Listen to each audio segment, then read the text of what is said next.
Vice Mayor is coming. Manila Vice. Nakalagay lang sa Ha? covered. Ha? Sa'yo is Moreno. After this. Tapos, PJ? PJ? Tayo? sige. Lilipat din ako eh.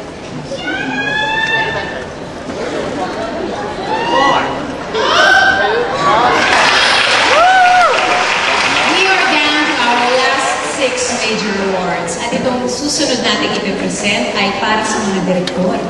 Yes, tama ka dyan, Iza. Tatlo sa mga nominees this year, nakatrabaho ko na. Sina Direk Roel Bayani, Direk Chito Rollo, and Direk Joey Reyes. And sana makatrabaho ko rin ang iba pang mga nominado, gaya na Chris Martinez, Brillante Mendoza, at syempre si Direk Oli Malamasa. Naku, alam mo Kim, marami rin ako nakatrabaho sa mga direktor niyan, pero si Inang Olive Lamasa ng unang direktor na nakatrabaho ko para sa pelikula. At masasabi ko, para yan sa Milan, at masasabi ko, pag hinandle ka talaga niya, wala kang choice kundi ipakita at ilabas yung pinakamahusay na acting skills na pwede mong ibigay. Halos lahat na yata na naging artista niya ay nanalo bilang Best Actress from Vilma Santos sa pelikulang In My Life to last year's winner, Angel Locsin. Galing naman. Inang, sabihan niyo lang po ako pag kailangan niyo na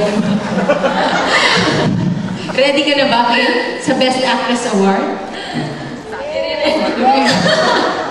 And here to present the awards for Best Director, please welcome Carlo Aquino and Ina Asisto.